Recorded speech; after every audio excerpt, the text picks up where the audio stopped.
Olá, nosso podcast Minuano começando nessa segunda-feira. E como nós havíamos anunciado, hoje a gente recebe essa fera, ele que é o maior goleador do futebol gaúcho, da história do futebol gaúcho. Ele que é hoje uma referência nas redes sociais, um cara de grande sucesso em tudo que faz na vida. Isso é muito bacana para quem conheceu esse menino lá em Rondinha, ainda há muitos anos atrás, e conhece suas histórias de rosetas, Quero e Bergamota. Sandro Sotile, seja bem-vindo ao nosso estúdio. Obrigado. Bom dia, Gisele. Bom dia a todos que estão assistindo e estão ouvindo também, né? Então é uma alegria sempre poder bater um papo. Primeiro, parabenizar vocês por essa iniciativa, né? É sempre bom trazer algumas figuras, alguns empreendedores, algumas lendas de toda a região para contar a história. Isso é bacana. Eu acho que as pessoas têm que saber o que cada um faz na vida. Eu acompanhei algumas aí que teve outro dia, do Fabreto, enfim, nossos amigos. Fabretão, né? Então é sempre bom poder passar aquilo que a gente viveu atrás, o que a gente está fazendo hoje. Mas agradeço o convite aí, sabe que sempre podem contar comigo. Vamos conversar bastante, vou contar muitas histórias. Bom dia, Mitman, tudo bem com você? Mitman. Bom dia, Gisele, bom dia, o Alemão, bom dia, Alexandre e a todos os nossos ouvintes da Minuano. Alexandra, bom dia também. Está aqui no estúdio, esse pessoal que trabalha com a gente no podcast, bacana. Bom dia, Gisele, bom dia, Jona, ao Sandro especialmente e a todos que já nos acompanham. Essa lenda do futebol do Rio Grande do Sul, das redes sociais também, com as suas histórias, a primeira pergunta eu quero te fazer o seguinte: como é que você aprendeu a jogar bola, tchê? Se lá onde você nasceu não tem um lugar para fazer um campo, porque é muito morro. Não é possível, como se diz, né? Mas é verdade. Hoje eu digo assim que uma vez eu trouxe uns amigos de Passo Fundo, né? Certo. Hoje eu já moro em Passo Fundo há 12 anos. E trouxe uns amigos aí para carnear um gado lá em casa e tal. E os caras começaram a olhar. Não é possível. Como é que saiu um jogador de futebol aqui que não tem nem lugar para fazer um campo, né? Então foi umas coisas assim que a gente brinca bastante. Mas como é que você resolvia o problema para poder treinar? Eu chutava a bola para cima, enquanto a bola descia eu dominava, né? Daí eu aprendi o domínio. Pegou o jeito, né? Mas ali onde que a gente tem uma área ainda ali, a minha mãe agora mora na cidade, é bastante, né? Ladeira, como se diz, né? Mas a gente desculpa o povo lá, foi uma brincadeira. Mas é verdade, não tem como mentir, né? Eu acho que um bom da história do Sandro Sotile é isso. É da onde que eu vim, da onde eu cheguei, como se diz, né? A forma que foi construída a minha história. Se eu tivesse que fazer um roteiro da minha vida, começar hoje, tu saiu daqui, tu vai ser o maior goleador da história do futebol gaúcho, tu vai jogar em outro país. Se eu tivesse que fazer esse roteiro, com certeza não saía tão perfeito como foi a minha vida. Você jogou no Brasil e jogou mais no México e na China, né? Na China, eu tive 3 anos. Depois a gente vai contar as histórias de México, de China. 3 anos no futebol mexicano. Tem uma curiosidade sobre a China. Futebol mexicano, futebol chinês. Então, assim, primeiro eu tinha o sonho de ser jogador de futebol. Eu acho que todos os meninos aí, pais que estão assistindo, conhecem um pouco a história do Sandro Sotile. É o sonho de qualquer menino, principalmente, né? Hoje tem muitas meninas também que estão tendo oportunidade tem crescido muito o futebol feminino. Mas é o sonho de todo menino lá do interior se tornar um atleta profissional.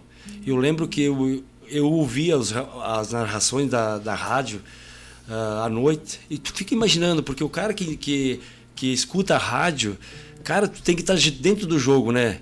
Porque tu não está vendo, né? Tu tem que imaginar, lá vai o que o narrador transmite para o cara que está ouvindo do outro lado, é posicionar mais ou menos onde que vai estar a bola, né? Pro lado direito, pro lado esquerdo, aí o cara que conhece um pouco de futebol fica imaginando. E o narrador de futebol, principalmente aquele narrador mais do nosso tempo, quando não tinha muita imagem, né? Ele não tinha imagem praticamente, era a TV Globo, a RBS que transmitiam alguma coisa. A gente já exagerava um pouco, né? A bola passava uns 4 metros longe do poste e o cara raspa o poste.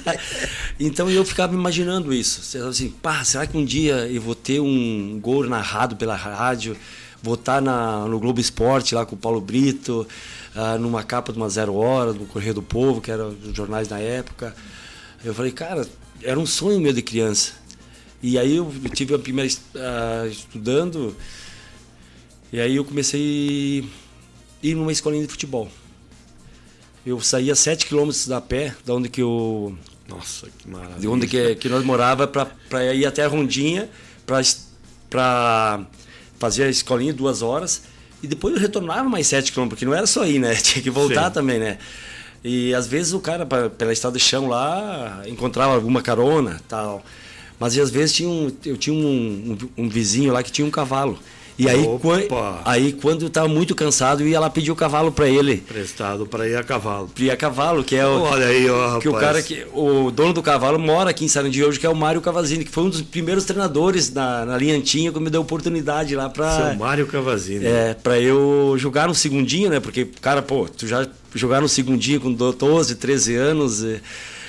aquelas viagens do interior, quem tá... assistindo aí sabe que antigamente era esse cima de caminhão que a gente viajava, né? E para quem não lembra disso, né, Sandro, o primeiro quadro era aqueles que eram considerados os melhores. Os melhores, tinha o primeiro e o segundo, né? Tinha o segundinho. O segundinho. Aí, normalmente eram os agurizados, os caras... Os velhos se aposentando e a pesadinha começando. Que jogavam no segundinho. E aí, se tu fardava já pro primeiro quadro, pro time titular, já era... chegava em casa já grandão, né? Opa! Então eu tive todas essas passagens pela amadora ali de São Paulo Bins, Antinha ali, Rondinha. E aí eu fiz essa escolinha no começo. E aí o pessoal, tu sabe que toda aqui a minha família não foi... Antes de você contar essa parte, quero te dizer o seguinte, falando sério mesmo, você fazia 7 quilômetros para ir, treinava e fazia mais 7 para voltar. Sim. Mas num tempo de desenvolvimento, porque você era um piá ainda. Sim, né? tinha 10, 11 anos, acho que era essa idade. Isso com certeza ajudou muito para que você... Porque você sempre foi um jogador muito forte, né? Um jogador que o cara batia... Acho que foi muita batata doce, eu acho doce, mandioca, né? Rapaz, ali era o que dava para plantar, também soja não tinha como. Eu lembro assim que a gente ia pro colégio de manhã e a mãe preparava, porque a gente acordava, daí ela preparava, tá na hora do colégio, e ela preparava de manhã para nós batata doce, e eu gostava com nata, cara. Daí ela preparava uma xícara de café, um potezinho de nata e um melado, sabe? Melado aquele de açúcar, e botava dentro aí, e a batata doce, ela tipo, não sei se é em cima na chapa. Era uma batata cozida, certo, na água, depois ela descascava e tipo ela colocava na chapa, dar uma torradinha, tostadinha. E aí, tu botava com a nata e o melado, aí ficava muito bom. Eu sempre nunca esqueço essa parte, né? Mas então, quando tu foi pra China, a tua preparação alimentar já estava praticamente treinada, né? Porque... Essa aqui, essa ainda vou chegar depois na parte da China lá, que vai... Então, eu digo assim, e uma das dificuldades que o cara tem é financeira, né? Queira ou não queira. Sim. E eu jogava futebol e eu tinha um tio que era irmão marista. E aqui tinha cultura, principalmente de alguém da família, seguir a vida religiosa, né? Ou um colégio de freira, ou até mesmo um seminário. E eu tinha um tio que era irmão marista. E ele falou, Sandro, tu não quer estudar, na verdade era o segundo grau, hoje aumentou um pouco, né? Era a oitava, daí fazia o primeiro. E eu estava já com 15, 16 anos, acho, 15 anos. Tinha acabado o primeiro grau. E o meu tio falou, tu não quer ir lá estudar para ser irmão marista? Eu falei, não quero. Não, mas lá você joga muito futebol. Pô, então isso me convenceu. Porque, claro, eu ia lá para estudar. Quer dizer que você foi pro seminário? Eu fui pro seminário, fiquei 3 anos no seminário marista. Olha só. Eu fiquei dos 15 até os 18, por aí, acho que completei o segundo grau. E, essa parte eu não lembrava. A primeira coisa que foi porque o irmão já ia com os votos, tal. E ele falou que lá você jogava muito futebol. Então foi isso, eu vou lá, vou jogar, vou treinar bastante e vai aparecer uma oportunidade. E todas as pessoas que me viam jogar lá, ou até mesmo quando vinha de férias para cá, eles falavam assim, Sandro, como é que tu não vai fazer teste num time? Cara, e o tempo ia passando. Sim. E eu falei, cara, não é que nem hoje a comunicação, né, que tem uma facilidade. Sim. E bom, acabei o segundo grau, cheguei em casa, daí ia começar a fazer os primeiros votos para seguir a vida religiosa. Ia dar um padre. E aí Goleador. aí eu cheguei em casa e falei, pai, eu não quero mais seguir a vida religiosa. Eu quero tentar ser jogador de futebol. Mas isso já tinha 18 para 19 anos. E o meu pai falou... tu não teve toda aquela passagem de formação? Não, eu né, fiquei um ano na escolinha e fiquei depois só jogando campeonatos amadores, tal. E o meu pai falou, pá, filho, tudo bem, vamos ver o que a gente pode fazer. E eu lembro que na época, lá um tempo, meu pai foi falar com o prefeito de Rondim, na época era o Cardoso, se ele conhecia alguém, porque antigamente não tinha a facilidade de hoje a comunicação. Deixar bem claro que não era o Leonir Cardoso, porque senão seria mais... seria um zagueiro, né? Um baita zagueiro, né? E aí ele foi lá, pá, não conheço, tal, vamos ver se conseguimos fazer um teste no Passo Fundo. E aí eu pensei, pá, foi passando um tempo, daí fiquei trabalhando mais uns 6 meses na roça, lá plantando soja, ajudando em casa. Até que um certo dia um vizinho, esse que me emprestava o cavalo, chegou lá de manhã, porque o meu pai e minha mãe, eles acordavam cedo para tomar um mate e falavam italiano, e o cara ficava lá dormindo, mas meio acordando. E eu lembro que o cara bateu na porta lá e falou, vizinho, compadre, eu vim aqui ver se o Sandro não quer ir fazer um teste em Erechim. Tem um pessoal aí, o Paulo Dalmagro, tá levando os guris lá, e eles já foram segunda-feira. E hoje é sexta-feira, é o último dia que eles vão levar mais os guris para fazer teste. Mas eu já dei um pulo da cama, já falou, não, 1h eles têm que estar em Rondinha porque eles vão levar os guri para lá. Meio-dia, já me preparei, meio-dia já estava em Rondinha esperando. E de Rondinha até Erechim, a gente foi pro estado de chão ali, que tu pega 40, 50 quilômetros de terra vermelha e coisa, né? E nós fomos atrás de uma caçamba, de uma D20, cara, imagina? E feliz da vida, fomos lá e acabei fazendo o teste. Foi pela barca ali? Isso, pela barca, E acabei fazendo o teste e eu me dei muito bem. E naquele dia, quem foi com nós foi o Romani, que tu conhece, o Antenor, um Donida também, e não sei quem que era mais outros. Ótimos jogadores, por sinal. Né? E desse grupo aí que passou, foi eu e o Donida naquele momento. Daí uma das maiores alegrias, eu lembro que eu tive que levar para casa, tipo a ficha amarela que diz pro pai assinar, né? Tá aqui e tal. Porque na outra semana, lá 10 dias, eu tinha que me apresentar no Ipiranga, nos juniores. E aí passou um tempo, 10 dias, eu me apresentei e aí começou a minha história. Isso você já estava com 18 para 19 anos já. Porque eu lembro que eu tinha sido dispensado do quartel, né? Então acho que com 19 anos já tinha, né? Sim. Mas como é que foi a história tua no Ipiranga de Erechim? É uma história muito interessante, porque você vai para os juniores, fica pouco tempo nos juniores, vai para o time principal. E quando você vai para o time principal, você vira goleador do Campeonato Gaúcho. Foi mais ou menos. Eu, na verdade, fiquei um tempo aí quando eu fui para o Ipiranga. A gente foi para o juniores. A gente morava no estádio, embaixo da arquibancada. E o Ipiranga, na época, não tinha muitas condições. Então, eles preparavam... nós tínhamos que preparar a nossa própria comida, entendeu? Nós nós jogávamos no Campeonato Juniores, a nível estadual. E a direção fazia as compras e nós, durante o treino, 2 jogadores tinham que sair antes para fazer lá a comida, o básico, não era assim, não tinha... Sim. Era o básico, feijão, arroz, um guisado, uma carne moída lá e um molho, enfim. Mas quando eu fui para o Ipiranga, no primeiro dia, tem muito do sufoco que chamam, né? É aquela coisa lá de, tipo assim... fazer uma brincadeira, dar uma chinelada.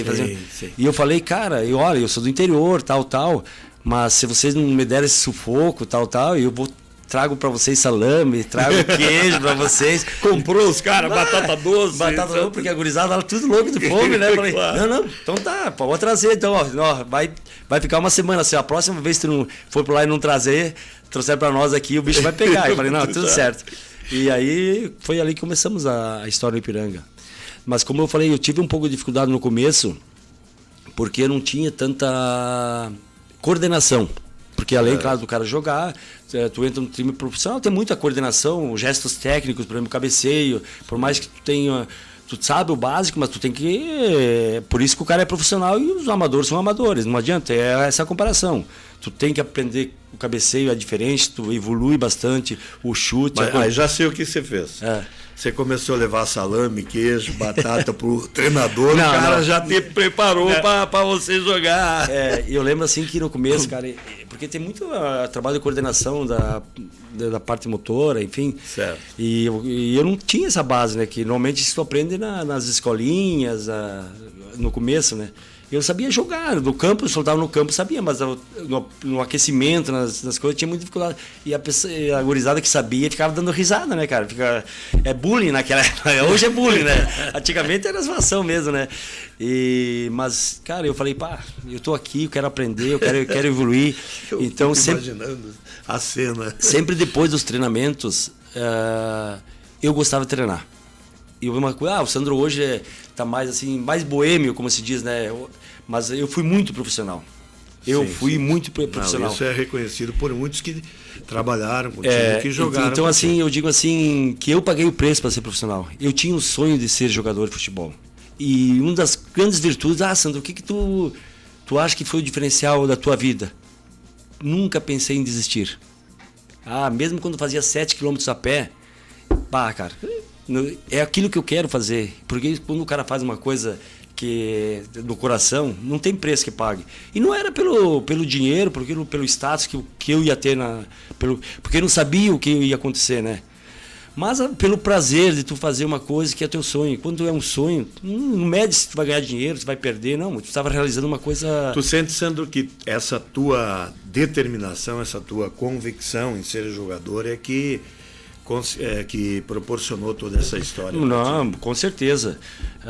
Tu conhece muitos jogadores daqui da região e eu reconheço isso na minha carreira, muitos melhores jogadores tecnicamente superiores a mim, muito.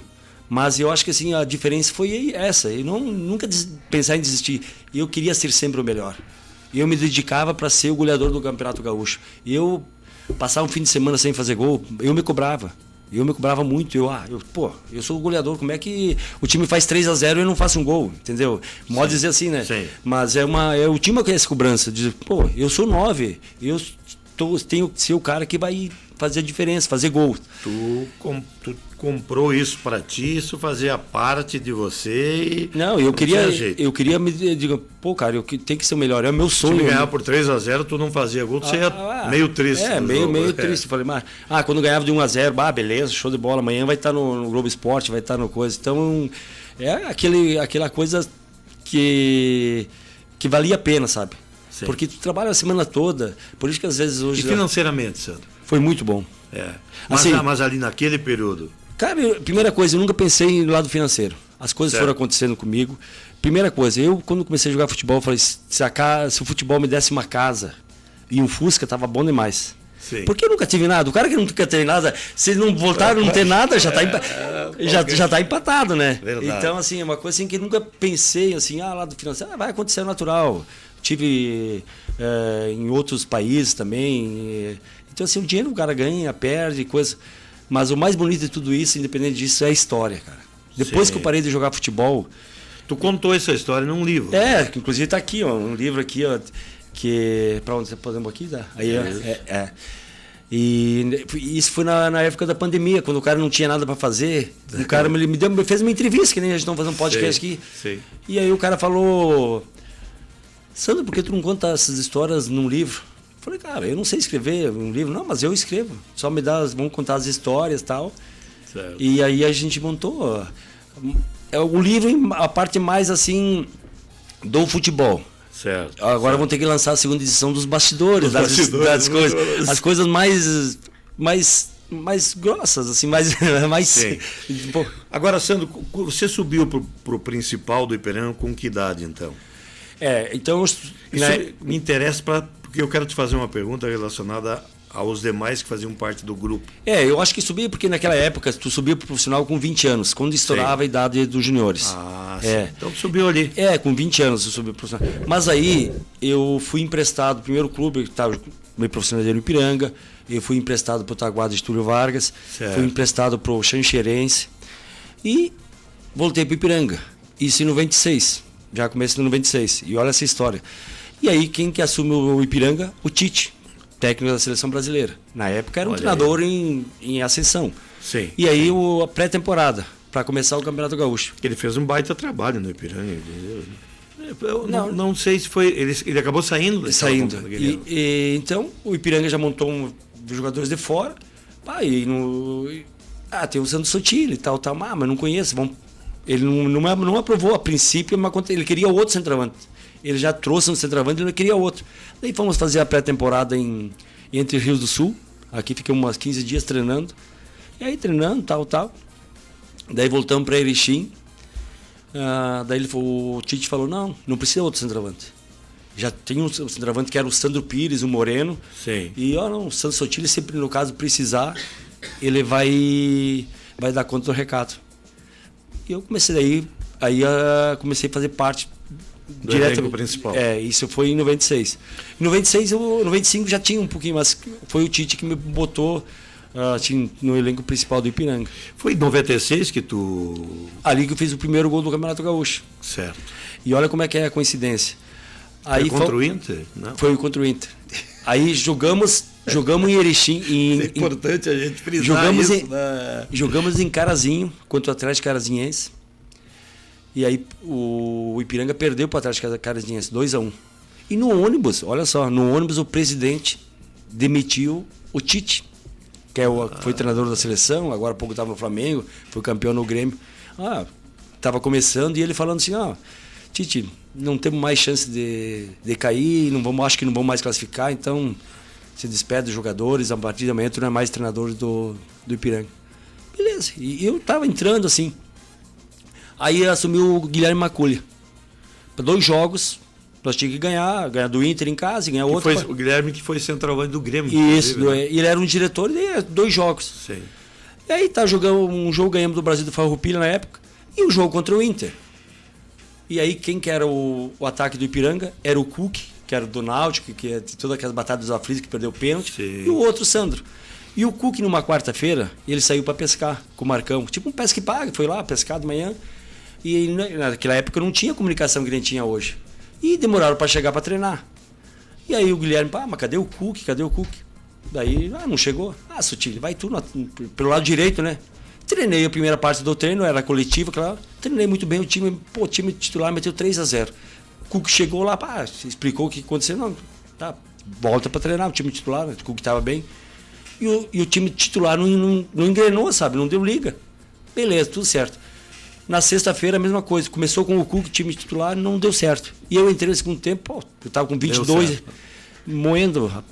Tu sentiu que ali era a tua chance. Mas eu fui para a palestra, a palestra, eu pensei assim, vai jogar o Cook, que era o Cook e o Sandro e tal. Aí o homem te escalou. E o Guilherme falou, tava vendo os treinos, a equipe funcionou melhor dessa maneira, tal. Vai jogar o Sandro Pires, que era o centroavante, e o Sandro Sotile pro lado direito, vai fazer o lado direito que ele fez nos treinos. E era o jogo contra o Inter. E era a estreia do Arilson, que tinha voltado da Alemanha, tal. E se o Inter perdesse aquele jogo, ele estava fora na próxima fase do Campeonato Gaúcho. Cara, ele começou o jogo, eu pro lado direito, bem, movimentando para tudo que é lado. Saímos ganhando, fiz a jogada, o primeiro gol.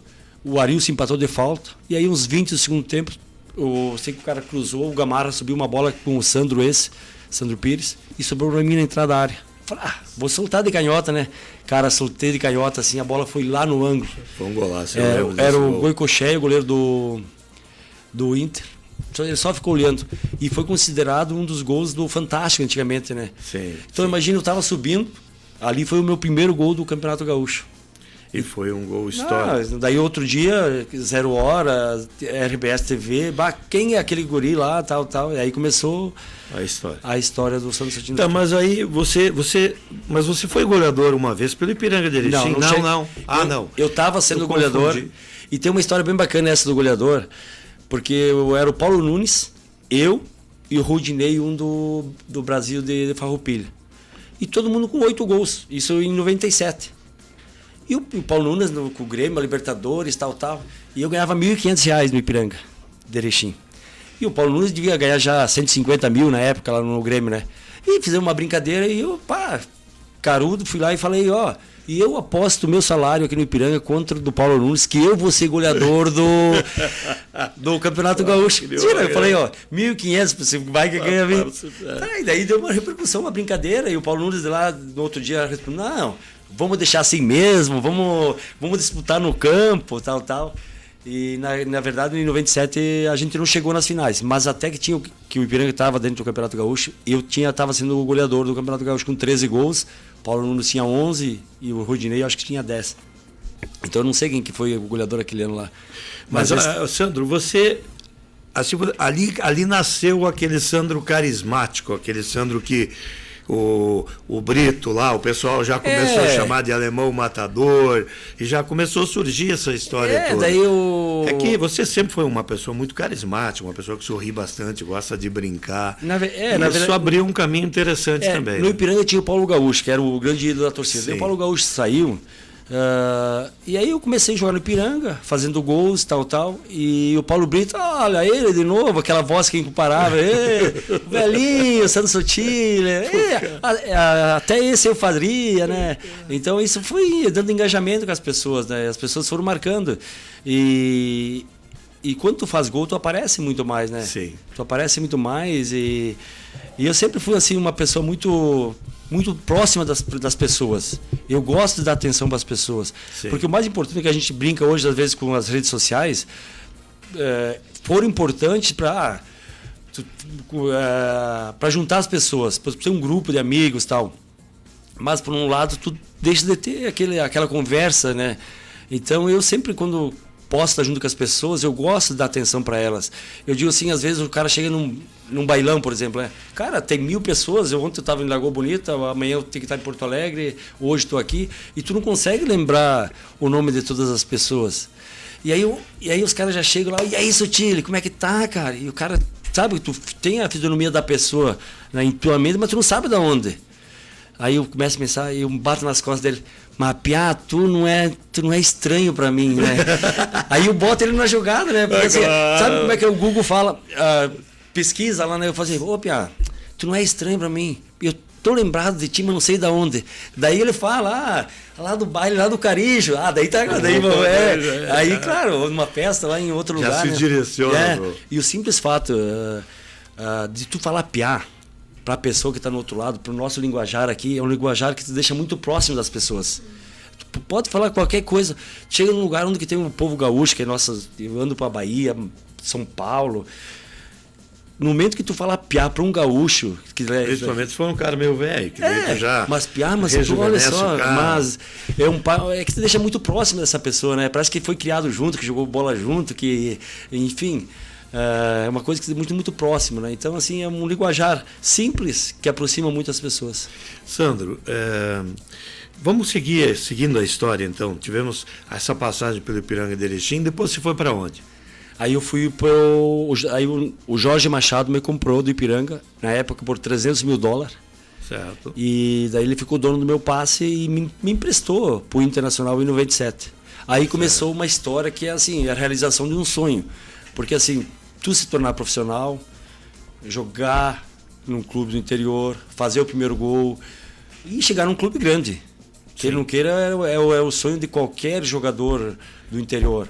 Por mais que eu, quando era criança, eu era gremista.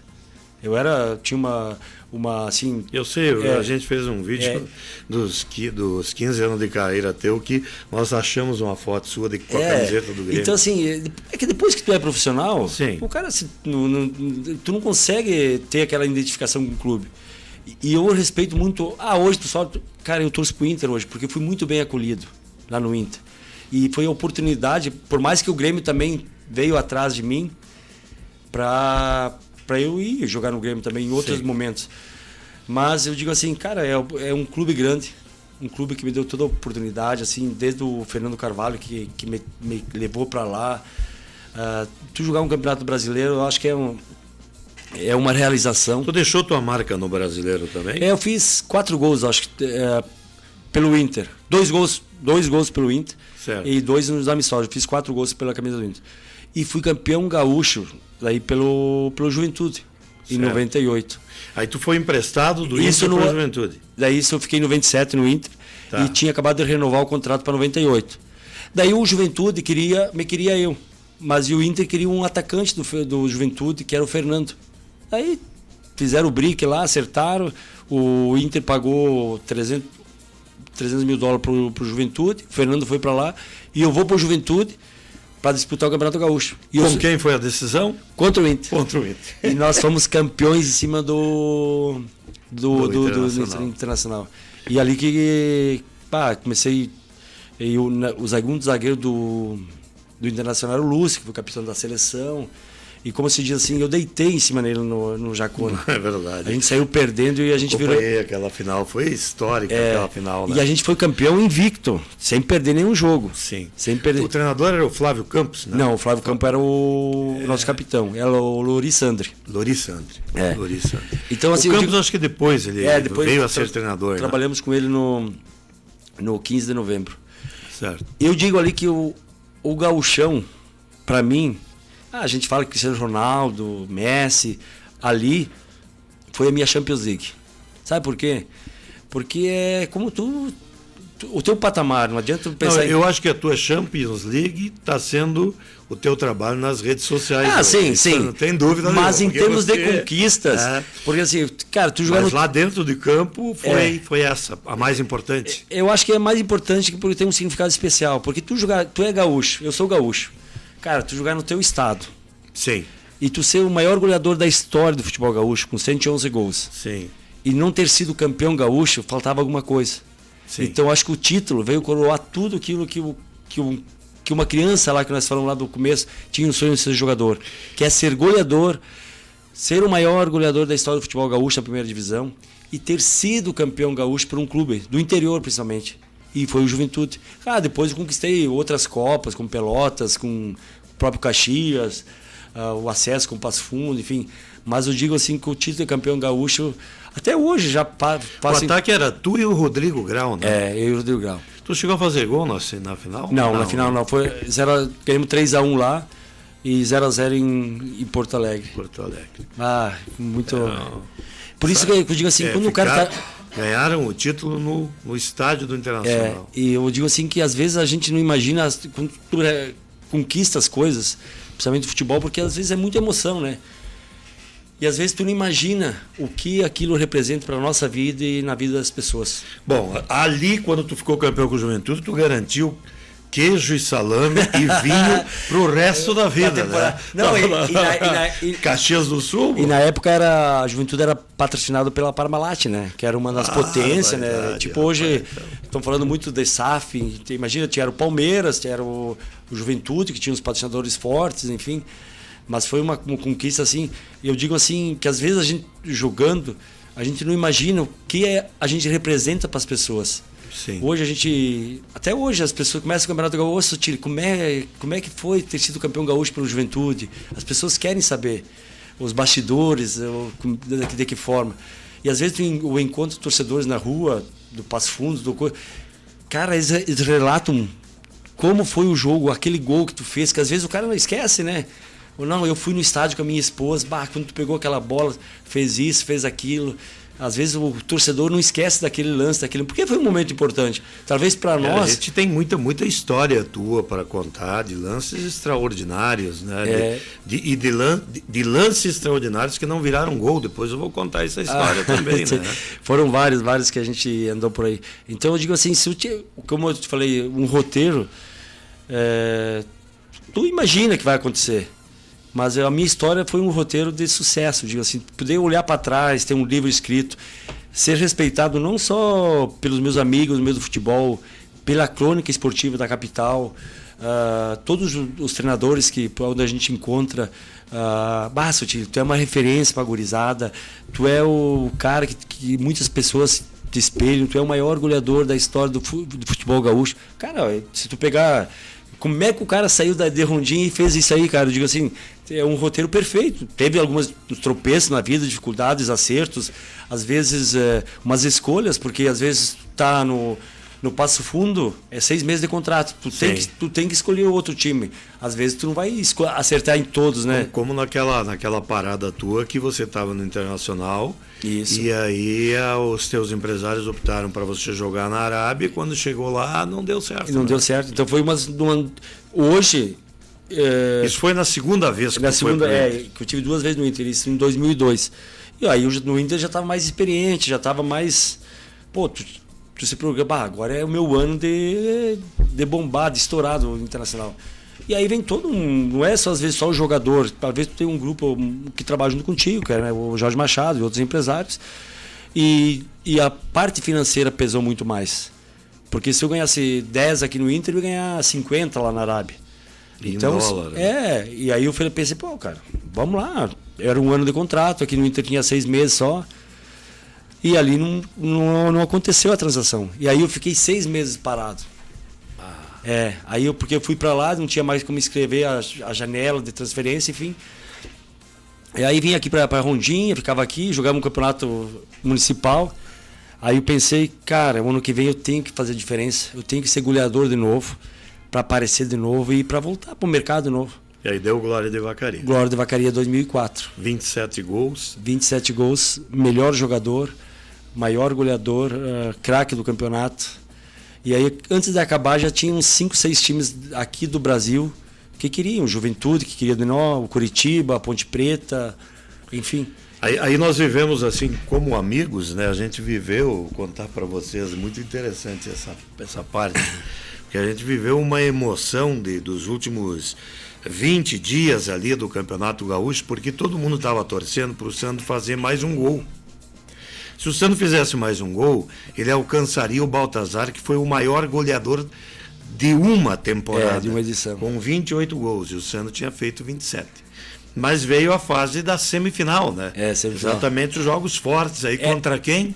O Internacional. O Internacional. O jogo único era só. Era o jogo único, né? E o jogo foi no Beira-Rio, em Porto Alegre. Mas antes disso, tu teve uma chance de chegar aos 28. Teve. Foi um jogo contra o São Luís de Juí, acho que foi. E aí a gente acabou empatando 0-0. Mas o bom da torcida do Vacaria era o seguinte, cara. Eu tinha 20 gols. E aí faltavam 5, 6 jogos. Aí eu fazia um gol. Falta 7. Era aquela contagem regressiva, sabe? Falta 6. E aí num jogo lá, mas eu não vou conseguir porque faltava 5 jogos. E aí eu falei, cara, tem que fazer, era 3 jogos, te faltar 5 jogos. Eu falei, não, difícil conseguir, né? E num jogo fiz 3, cara. Fiz 3. Aí já faltava 2. No outro jogo fiz 1. E aí que faltou um. Eu tinha 2 jogos para fazer um gol. Era um jogo em casa, que nós já estava classificado, aí nós tinha que poupar porque tinha um jogo do Inter. Eu joguei um tempo, tá? Fui pro banco, descansei. E aí acabou o jogo 0-0. E aí veio o jogo da semifinal, que era um jogo único, em Porto Alegre. Porto Alegre. E aí a delegação da Rondinha, da Barra Funda, do Sarandi se reuniu e foi para lá. Um carro levou o Ninho, um abraço ao Ninho aí, o pessoal. No outro fomos eu, o Gaúcho e companhia, né? O meu irmão também, teu irmão também foi com a gente. E aí mais uns 4, 5 carros que foram para lá para assistir esse jogo, onde você foi, para mim, o melhor jogador da partida, né? O Sandro realizou 5 definições, 5 ou 6 definições extraordinárias, e o Klemer, numa noite iluminada, defendeu. Mas mesmo assim, o Glória de Vacaria só não foi para a final aquele ano com vocês, eliminando o Internacional, porque o árbitro inventou uma penalidade para o Internacional na prorrogação, faltando uns 3 minutos para terminar. Porque nós saímos perdendo, empatamos no tempo normal, viramos na prorrogação, e aí nos 10 minutos do segundo tempo, o Carlos Simas deu aquele pênalti que se é a nosso favor, não daria. Mas aí, sabe, sempre tem a tendência. Mas se fosse com o VAR, não seria pênalti. Acho que não. Mas enfim, e ali foi essa passagem que foi legal demais. A realização, eu digo assim, não é sempre quando o cara ergue um troféu que é campeão. Sim. Até hoje a gente comenta desse grupo aí que foi um diferencial, um dos melhores grupos que eu trabalhei como profissional. Porque assim, se a gente ia tomar cerveja, todo mundo ia tomar cerveja. Ia fazer uma carne. O nosso vestiário era muito bom.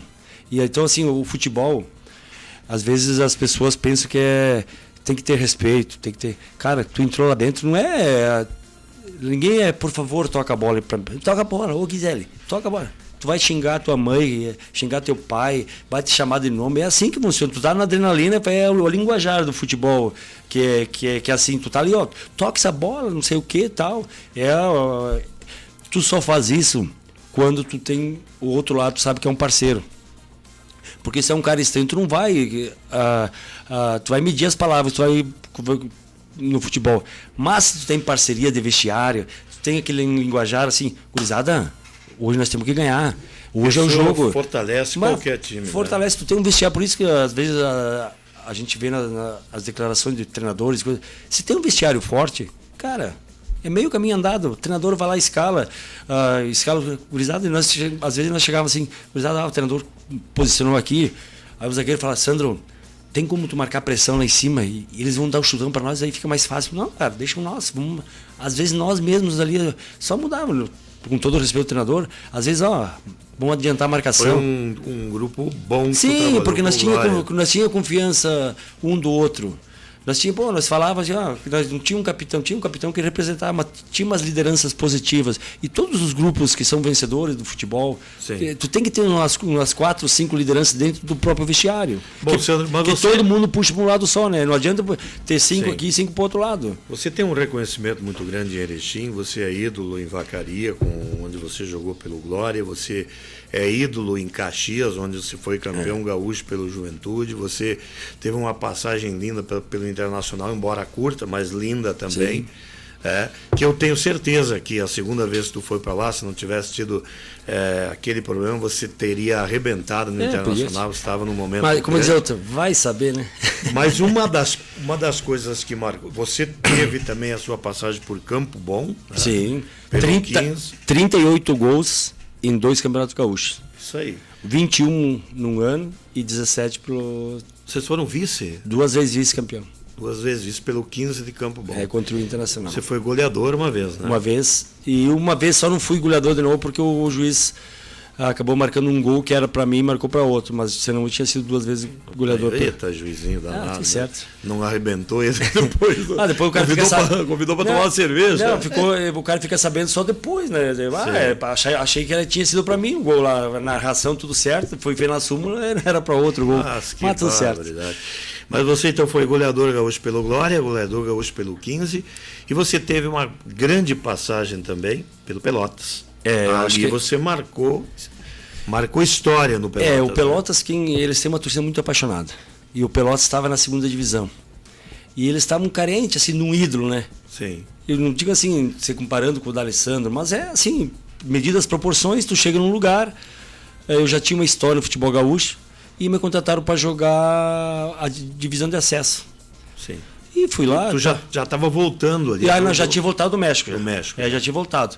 E tinha jogado o Campeonato Gaúcho pelo Veranópolis. E me liga o presidente do Pelotas, não quer vir jogar aqui? Cara, vou. Eu sabia que o Pelotas não me pagava, não era muito bom de pagamento no começo, né? E eu falei, não, vamos acertar um valor e eu vou jogar com vocês. Mas não sabia que era... porque lá tem o Brasil e o Pelotas, sou muito fanático. E fui lá, comecei a jogar a divisão de acesso. E naquele ano a gente não subiu. Mas eu fiz uns 15, 16 gols, perdemos no detalhe. E ali que veio nós tínhamos um grupo muito bom. E aí o Pelotas não ia jogar a copinha no segundo semestre. Daí nós estava lá, eu com um líder, o Thiago Duarte, o Rude, outras coisas. Cara, tem alguma coisa? Não tenho nada. Eu também não. Cara, vamos pedir pro presidente para nós jogar a copinha no segundo semestre. Vamos jogar pela renda que daqui. Eles pagam uma parceria. Eles pagam a alimentação para nós, o local para morar, e o que dá aí a gente divide igual para todo mundo.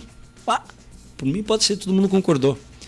Aí fomos falar com o presidente já tinha cancelado que não ia jogar a copinha.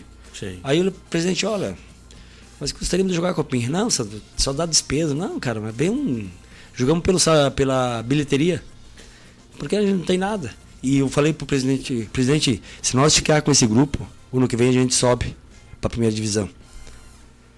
Mas era difícil, não sei o quê. Não, ele falou, hoje à noite tem reunião no conselho. Levou a proposta para o conselho aprovou. Sandro, nós vamos jogar, porque vocês pediram. Nós não vamos jogar para bilheteria, nós vamos pagar um salário para vocês.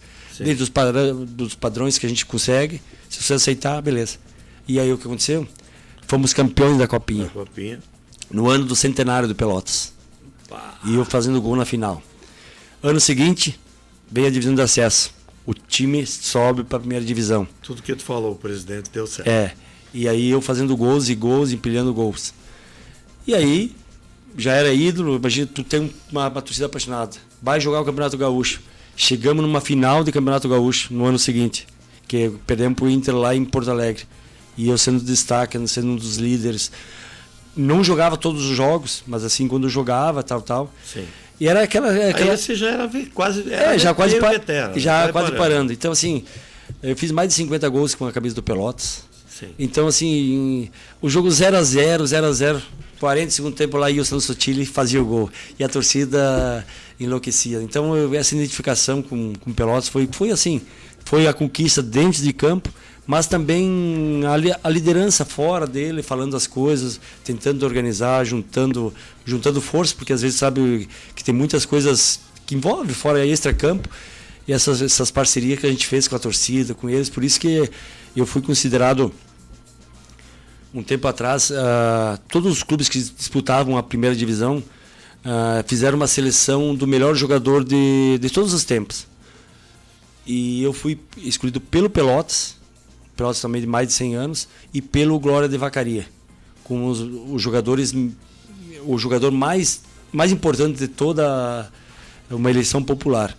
E como só podia ganhar um título, né, não podia representar dois, como o Glória de Vacaria mandou antes a solicitação para a federação, então eu representei o Glória de Vacaria como o maior jogador de toda a história do Glória de Vacaria. História linda, né? Mas vamos continuar, porque tem mais coisas. Cara, é isso que eu digo. O Sandro, ele aqui no livro, tu deve ter colocado 40% mais ou menos. Mas basicamente foi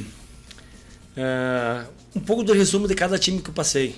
Vamos sortear um livro desse aí? Vamos sortear um de presente para ti. Tá. Vamos fazer o seguinte. Obrigado, Sandro.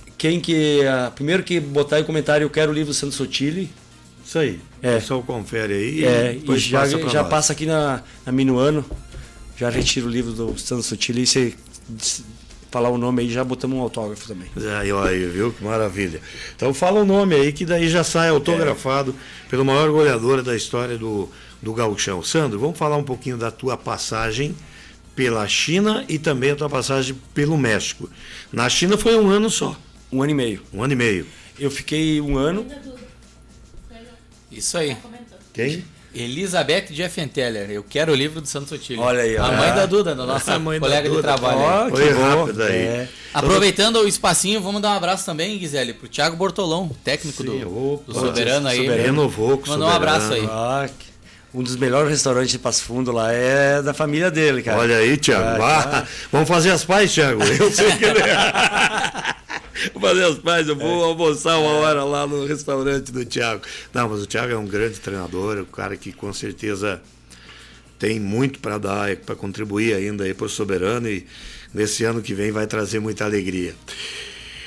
Sandro, China, cara, cultura totalmente diferente. Gisele, eu digo assim, nós estávamos falando de roteiro, né? Sim. Cara, tem etapas na vida, tem começar dos juniores, jogar um gauchão, ser campeão gaúcho, jogar um campeonato brasileiro, mas tu tem lá pelas tantas algumas ambições a mais. O que seria? Jogar fora do país. Sim. Tu representar o teu país, cara, e chegar na seleção brasileira. Porque se tu vai... Algumas coisas vão acontecendo na vida, tu dizendo assim, um dos sonhos quando o cara é jogador, eu gostaria de jogar fora do país para ver, perceber, sentir o que é. Cara, só um pouquinho, Sandro. Vocês não estão perguntando porque vocês estão admirados com essa história toda? Ou vocês vocês não estão parecidos? Eu fiquei estranhei, os dois quietinhos, não perguntando. Eu só quero saber depois como que ele entrou nas redes sociais aí. Essa parte mas por enquanto eu não conhecia a história do Sandro, então tô ouvindo mesmo. E tem essas etapas que o cara tem Entendido. que o cara vai vencendo na vida. Então, a primeira oportunidade, futebol chinês. Cara, isso há 20 anos atrás, no ano 2000, eu fui um dos primeiros a ir no futebol chinês. Era muito amador o futebol. Cara, um tempo para cá aí era um absurdo que estavam pagando para jogadores ir para lá, tal. E naquela época era muito difícil não tinha comunicação, né? Por exemplo, hoje com o celular tu consegue se comunicar, antigamente não tinha. Eu tinha que, para falar com meu pai aqui em Rondinha, eu tinha que ligar ali no posto do Hélio, pô, avisa meu pai lá, se tu avisar alguém que amanhã de noite, 10 horas, porque era 12 horas de fuso horário, 8 horas da noite, eu vou ligar aí para conversar com eles, porque não tinha comunicação, não tinha telefone. Daí eles chegavam até o meu pai e avisavam, teu filho vai ligar amanhã, tal horário, tal, vendo aqui no posto. Sandro, são dificuldades que você atravessou em todos os momentos, desde o começo da sua carreira. Mas eu queria te perguntar assim, como é que foi aquele impacto de chegar numa cultura toda nova? Os caras te colocaram pelo menos um tradutor? Porque... Sim, não, tinha um tradutor. Porque assim, o português nosso aqui é daqui até ali, né? E daí o inglês que facilita bastante. Sim. Eu sabia algumas coisas, palavras em inglês, mas às vezes eu dizia assim, o importante é ter dinheiro no bolso, né, cara? Daí tu não vai passar dificuldade agora liso e sem saber nada. É complicado. Né? E chegamos lá, uma das primeiras coisas, futebol chinês, uns falam Beijing, outros falam Pequim.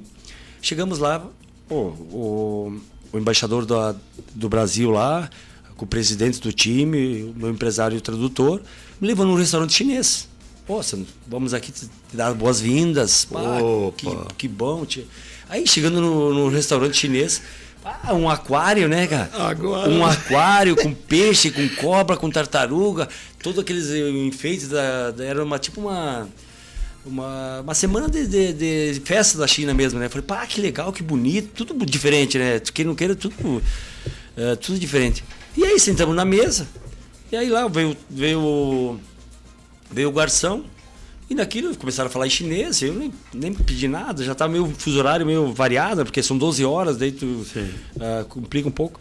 E aí, quando vejo, o cara vai lá no aquário, traz uma cobra, cara. Cobra viva. Pô, uma cobra. Uma cobra. Aí eu pensei, cara... Que loucura. Porque já tinha essa mística da China, isso, dos animais, não sei o que. Eu falei, caraca, já começamos bem, né? E você, as cobras que você conhecia, que dava nos morros. E aí chegaram lá, ele falou, não, eu vi que o presidente falou, não, é essa aí mesmo. Aí o cara trouxe a cobra e trouxe um copo maior assim, e cortou a cabeça da cobra e botou o sangue da cobra dentro do copo. E ali veio o outro garçomzinho já com aqueles copinho ali, pô, o cara queria tomar uma cachaçinha, né? Botou ele na mesa assim, e falei, meu Deus do céu, o que vai acontecer? Eu digo, vão ter que tomar o sangue da cobra. E eu já cutuquei o tradutor. Tudo pelo contrato. E eu cutuquei o tradutor. E é isso aí. Não, Sandro, isso aqui é um brinde de boas-vindas. Quando a gente gosta de receber bem as pessoas, não sei o quê. Eu falei, cara, eu tava tomando refrigerante, falei, eu não vou tomar. Não, tu não precisa, mas a gente quer celebrar da nossa maneira. E aí eles começaram a dividir, daí eu lembro que eles brindaram lá, tipo, Gambei, uma das coisas que é saúde, né? Brindaram lá e tomaram. E aí depois o cara já levou a cobra lá, tirou a pele da cobra, fritou a cobra, daí eu provei a cobra, pode dizer, né? A carne da cobra. A cobra no chinês. A cobra chinesa, né? Foi bem com a cobra. Mas isso foi uma das histórias. Você também vai lá da China provar uma cobra? Aquele tempo ninguém ficava sabendo, né? Mas essas são umas histórias, mas tudo é novidade, né? Então tu vai para outro país, que nem foi no México, cara, o respeito, cara. Às vezes a gente não valoriza o que nós temos aqui. Certo. A gente vai lá fora, o futebol, ele representa muito para as pessoas. Na época na China lá, tu andava pela rua, 80% era a camiseta do Ronaldinho Gaúcho. Quando ele era no auge do Barcelona.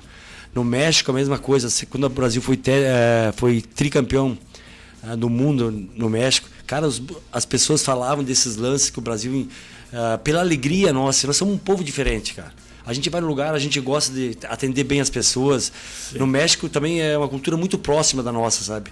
Então eles têm esse... O grande defeito do brasileiro é administrar mal o seu dinheiro público e esse próprio brasileiro falar mal do que nós temos aqui. Cara, nós temos os melhores produtos, os melhores jogadores. Às vezes, cara, a gente prefere defender, não gosta... Cara, aí que quer o Mbappé, alguma coisa é mais importante que os nossos aqui. Nada contra, mas cada um tem opiniões. Então, assim, o povo lá fora respeita muito o Brasil, principalmente dentro do esporte. Quando tu fala futebol, cara, tu eles ficam apaixonados pelo nosso Mas tu futebol. fez gol na China também? Fiz. Opa. Cheguei numa final lá.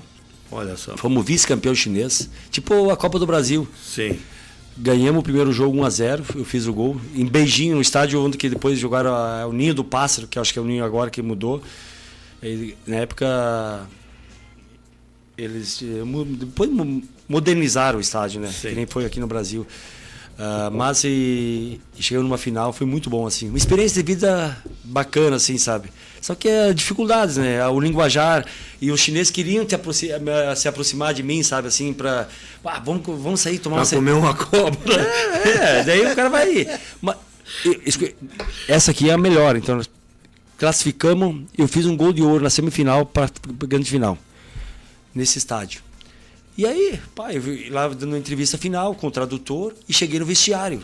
O chinês lá com champanhe, com água e não sei o quê. E eu falei, mas por que essa festa, né? Não, o presidente dobrou o valor da premiação para vocês terem chegado na final. Eu falei, que beleza. Tá, mas continuaram. Eu falei, mas por quê? Não, tá todo mundo liberado para ir comer carne de cachorro hoje. Porque para ir... Estavam fazendo festa porque estavam liberados para comer uma carne de cachorro. Porque lá é que nem nós, assim, hoje nós vamos comer o melhor chapão, sei lá, uma comida fora sei lá, um sushi, quem gosta de sushi, uma coisa assim, ó, tá liberado para comer tipo, não sei, aqui chamam churrascaria, não sei lá se era... Cachorraria. Alguma coisa assim, né?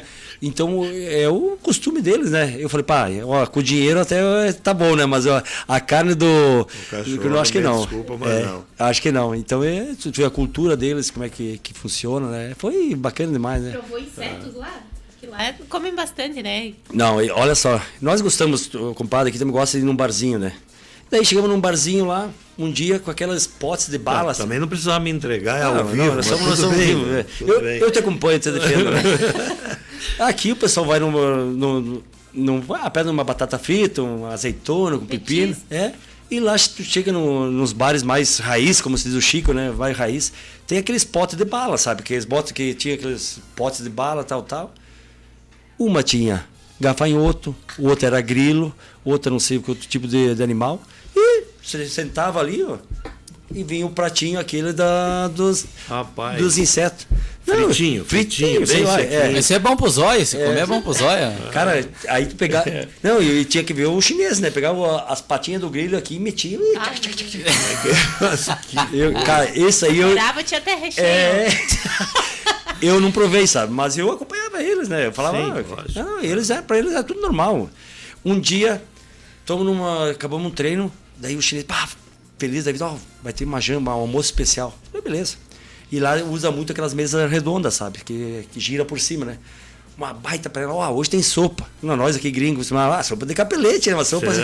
Opa. Tá, chegando lá, uma baita panela em cima da mesa. Com a galinha caipira. Sentamos lá, começamos a olhar. Cara, eu digo, vou dar uma espiada o que era. Abri assim, uma tartaruga. Rapaz. Uma tartaruga assim, ó, cara. E eu falei, cara... Com casco e tudo. Tudo, né? Aí eu peguei e dei uma batida em cima. Cara, aí eu tive que provar. Claro, limparam a tartaruga, mas era uma sopa de tartaruga. Sim. Mas a tartaruga até que é... mas pra nós aqui que a gente não tem esse... então são coisas Sandro, assim. quanto tempo tu ficou lá na China? 1 ano e meio. Nesse 1 ano e meio tu não fez nenhum churrasco lá? Só comeu essas... Fiz. Aí tinha um lugar que tinha uma churrascaria brasileira que ele cedia a carne. Aí eu morava no hotel. E no hotel tinha um lugar que tinha uma área de lazer. E aí tinha mais 2 brasileiros que jogavam comigo. Daí o cara fez tipo uma grelhazinha lá, uma vez por cada 15 dias. E fazia. Uma carninha. Pra dar o equilíbrio. Pra dar um equilíbrio lá. Isso não faz falta. Não, mas é muito Depois legal. teve o México, né? O México foram 3 anos. 3 anos de México. 3 anos. Inclusive, nós estávamos falando antes. Pimenta barra. Eu cheguei lá primeiro dia no México.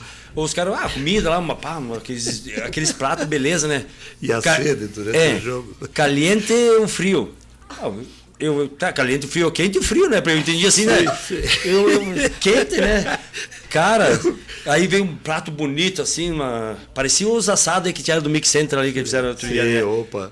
Aí eu, caliente, vou cortar uma carne, coloquei na boca, meu Deus do céu. O caliente pra eles é com pimenta.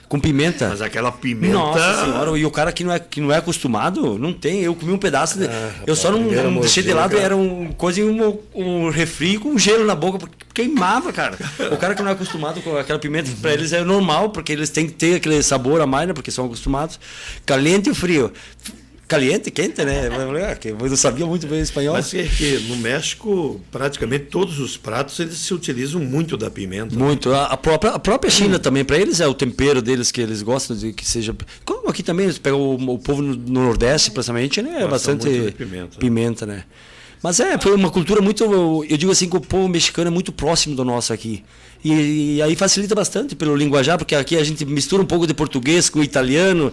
O próprio convívio já aqui com os argentinos, uruguaios que estão sempre por aqui, a própria mídia hoje que tem bastante jogadores, aí vai facilitando bastante. E no México você fez gol, Sandro? Fiz. Cara, fomos muito bem lá. Na verdade, eu fui comprado pelo grupo Televisa, né? Tipo a Rede Globo aqui, lá já... Hoje estão falando em SAF, lá já tem esses grupos que dominam, assim, não é clubes, né? São donos, tem empresas que são donas de clube. E eu fui comprado por esse grupo,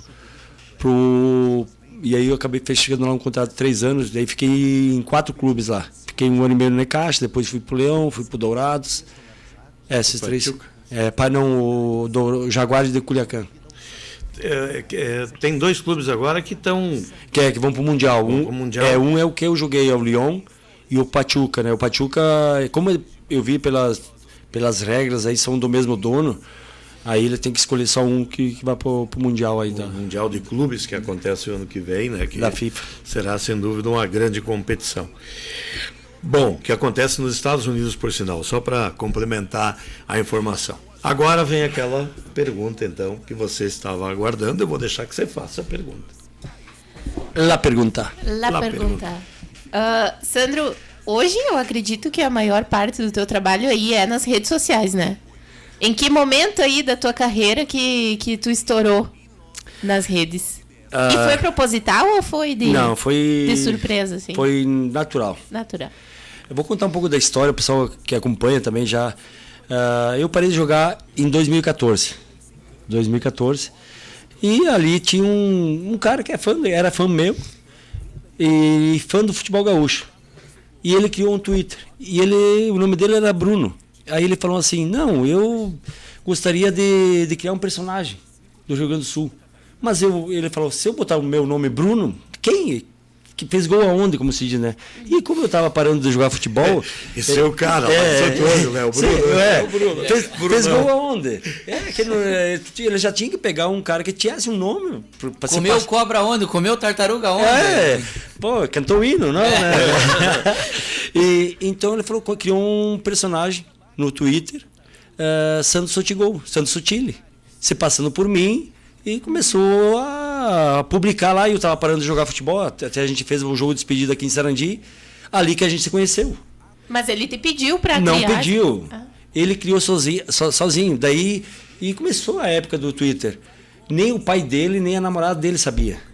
E o pai dele falava, pá, olha o que o Sotile tá postando aqui, que legal, não sei o quê. E ele nada. Era ele. E ele com 17 anos, daí eu fiquei conhecendo ele e tal, conhecendo pelas redes sociais, nós comunicamos. Vem jogar aqui em Sarandi, vai ter meu jogo de despedido. Aí ele com 17 anos pediu pro pai dele. Pai, me leva em Sarandi, o Sandro Sotile fazer um jogo de despedida lá. Que o Sandro Sotile nem te conhece, quer ir lá fazer o quê? Só incomodar lá, fazer o quê? Não vai ter lá. Não, pai, faz favor. Tá, vamos lá então. Chegou aqui, se apresentamos, tal. Me trouxe uma camisa lá do Santa Rosa. Pai, eu vou te falar. Quem publica lá o Sandro Sotile sou eu. Mas é um piada de merda, com a palavra. Só incomoda mesmo, né? Não acredito. E o piada assim, e mostrava pra ele, posso o que o Sotile postou, postava nas piadas, tiragens ali, coisa. Sim. E ali começou. Acompanhava sempre você, o pai, teu torcedor, teu fã, né? E então ele criou esse personagem para falar do futebol gaúcho, falar da cultura nossa, dos bailões, e começou a dar engajamento assim que a gente não imaginava. Até que um dia ele Quantos seguidores tu tem no Facebook hoje? Quase 1 milhão? Hoje a gente praticamente não trabalha mais com o Facebook. Instagram. Hoje a gente está com o Instagram, estamos com uns 500 mil. Mas às vezes não adianta tu ter 3 milhões de seguidores. Sim. Claro, eu acho que é importante tu ter. Tem que ter, tem que ter. Pelo menos pouco tem que ter. Mas o importante é tu ter engajamento com essas pessoas. Então, assim, tem gente que tem 3 milhões e daqui a pouco comprou 2 milhões de seguidores. Foi por aquele momento. Claro. Então, o nosso foi tudo ao natural. Todas as pessoas que estão ali porque gostam do trabalho nosso. Se tu pegar a postagem nossa, atinge aí um monte de 2, 3 milhões de pessoas. Criou uma comunidade, né? Porque hoje, se tem jogo da dupla Grenal, o pessoal entra no Instagram pra ver as postagens. O que o Sandro Sotile vai postar? Então, assim, a gente tem um público muito fiel. E os caras compartilham. E se a gente bota... Porque o Bruno é muito gremista. O Bruno é gremista doente. O Bruno que escreve ali. E aí, se ele posta alguma coisa assim do Grêmio, e quando o Inter ganha ele não posta, mas aí os caras vêm ali e começam a coletear, mas que colorado, que página é essa imparcial, não sei o quê. E começa a... É o engajamento com a página. Aí tem na sexta-feira o pessoal espera para vir o Sextou, que é o Sextou que a gente criou. Compartilha muito, né? Então deve um engajamento assim ao natural. Ao natural, assim, foi engajar.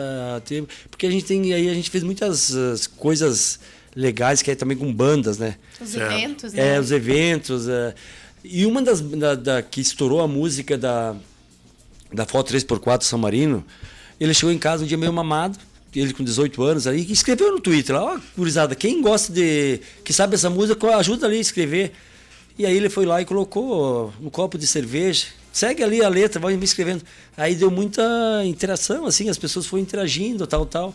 E ali começou nós falar bastante da banda São Marino, que foi uma das primeiras assim que a gente gosta muito pela parceria, do trato. E aí veio outra banda, Brilhação, os Atuais. E aí a gente falava dos Latão 3x10 no começo. E daí comecei... Eu me lembro que eu fiz alguns eventos com o senhor. É Latão 3x10. Latão 3x10. E aí as pessoas chegavam, ô Sotile, quanto vocês estão ganhando para falar isso aí? Porque todo mundo falava. Eu falei, não estão ganhando nada. Cara, isso aí você pode render um dinheiro para vocês. E nós não sabia, nós não tinha, leigo, né? Porque essa é bem legal. Um dia nós estamos ali, o pessoal do UPF nos liga para nós dar uma palestra para os caras do marketing e propaganda. Propaganda e marketing, eu acho que é. Publicidade e propaganda. Publicidade e propaganda. E aí eu falei pro Bruno, os caras querem que a gente vá lá dar uma palestra pros caras. Sandro, o que nós vamos lá falar? Ele cursa veterinária. Ele se formou veterinário. E tu é jogador, vamos falar o que para os caras que estão cursando publicidade e propaganda? Eu falei, cara, vamos contar a nossa história, né? Do jeito que tá acontecendo. Sim. Então aí a gente foi aperfeiçoando, não. A gente foi surfando conforme a gente podia, né? Quando a gente fala dos Latão 3x10. Aí a gente foi lá, pegou uma agência de publicidade. E até hoje, as pessoas me encontram, Sotile, vamos tomar um latão. Isso é ficou uma coisa bem popular, bem espontânea, que nem o pão de alho. Pra ti é muito difícil fazer isso, né? Porque realmente você não gosta. E aí o cara vai numa festa no interior, o que os caras dão pro cara? Um vinho, uma cachaça, né? Um pão de queijo, um queijo, salame. Então tá dentro do habitat, né? Sandro, e você tem os projetos das festas, então tem um trabalho que está realmente fluindo cada vez mais. Mas eu quero aproveitar, porque nós temos um tempo pré-determinado de embora, já passamos um pouco. Eu quero aproveitar para vamos fazer um convite para o pessoal, porque dia 10 você vai estar aí na festa de aniversário das Lojas Becker, festa de aniversário da Rádio Minuano. Nós vamos ter o Boteco do Sotile, com música ao vivo, muitos amigos, enfim, o pessoal participando. E esse evento, e tem show do Indústria Musical. Esse evento está incluído, inclusive, na programação de Natal da CISAR do município de Sarandi. Dia 10, é uma terça-feira, a partir das 18 horas, o Boteco do Sotile já vai estar aberto, né? Começa cedo, né? Nós temos que Rua Coberta. Rua Coberta. E, inclusive, eu participei de um clipe último da banda Indústria Musical, do Barbeiro, que foi um sucesso, já tem quase 3 milhões de visualizações aí, foi bem legal. Agora, semana passada, gravamos também um novo clipe com o Paulinho e Fábio do Bailão, que é ex-vocalista do São Francisco. Então, estamos surfando a onda, tirando para tudo que é lado, né? Mas está muito bom, assim, o pessoal gosta muito do nosso trabalho. Eu acho que a simplicidade... Agora você virou garoto propaganda também. Um linguajar bem simples, eu acho que isso que é importante, às vezes, a gente passar a ideia da nossa forma, da minha maneira de ser. E eu acho que isso está sendo muito bacana. Eu acho que assim, tem as duas coisas, produzir um conteúdo bom E o Bruno produz muito da página aí, conteúdo muito bacana, de humor. E tem o contato direto com as pessoas, que sou eu. Porque eu gosto de ir nos eventos. Eu gosto de estar no meio do público, atender bem as pessoas. E isso acho que fortalece. Tu produzir um conteúdo bom e ao mesmo tempo atender bem as pessoas. Sentir que a pessoa se sinta importante com a tua presença ali. Então isso eu acho que é bacana, porque a gente tem muitos eventos, muitas marcas que hoje a gente representa. E talvez o sucesso seja por isso. Por tu ter um conteúdo bom, mas ao mesmo tempo o teu presencial ser tão importante. E dia 10 a gente vai estar aí, com certeza, né? Fazendo essa festa aí. É sempre bom, Sarandi, a minha esposa daqui, eu sou de Rondinha, então tem muitos amigos aqui em comuns. E vai ser uma grande festa, linda festa, Lojas Becker, Rádio Minuano. E o Boteco do Sutil, né? Que vai ter música boa e tem cerveja gelada. Bom, você tem viajado abençoado pelo Jesus, mas com apoio familiar, né? Ah, sim. Que a Dani e as suas filhas, a tua família, te apoiam muito nesse projeto seu, se envolvem também. Às vezes a gente vê eles presentes, né, nos locais onde você está. Isso é muito importante, né, Sandro? Na verdade, eu tento fazer o simples. Claro que todo mundo tem famílias, mas às vezes a gente tem compromissos que são importantes também. Então a gente sempre se organiza para fazer, quando é evento familiar, às vezes é evento de corporativo, às vezes de eventos de festas, mas sempre assim levando alegria, presença, inventando às vezes, que eu digo assim, eu gosto de organizar também, participar da organização, porque tu envolve a comunidade. Eu digo assim, o dinheiro tu ganha, tu perde, mas tu tem que estar movimentando, né? O comércio tem que movimentar, né? Então é bacana, porque daí tu tá levando umas marcas juntos, sempre proporcionando isso.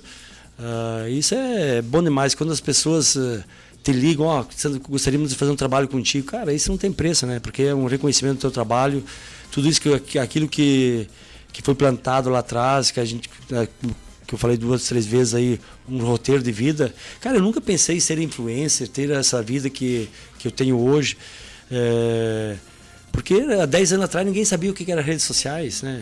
E eu era um cara muito tímido, eu era bem reservado na minha, tinha dificuldade de dar entrevistas, e as coisas, o cara vai se adaptando, vai melhorando, e não vai acertar em todas, mas sempre pode... A vida tem que viver com intensidade. Viver bem, sempre tentando fazer o bem, nunca tentando lograr ninguém, pisar em cima de ninguém, fazendo sempre o melhor. Tu vai acertar, vai errar, mas tentou. É que nem diz assim, ou não tu já tem, né? Então vai buscar o sim, né? Vai buscar o sim. Compadre, muito obrigado. Valeu. Você é um grande parceiro, um grande amigo da Rádio Minuano, por tudo que você faz pela gente, por toda a força que você dá pela gente. Olha, para você ter noção, recebeu o convite, prontamente aceitou, veio de Passo Fundo para participar do nosso podcast. Show de bola, mas parabéns pela iniciativa, acho que é sempre bom. E não contamos nem a metade das histórias, né? Rapaz, a gente vai ter outro, logo adiante vai ter as histórias do gaúcho, do ninho, do amigo, parte, né, cara? Você sabe que a minha intenção é trazer o amigo e o gaúcho numa oportunidade dessa para participar do podcast também, já. Nem se a gente tem estrutura para receber essas duas lendas aí. Vai explodir de audiência isso aí.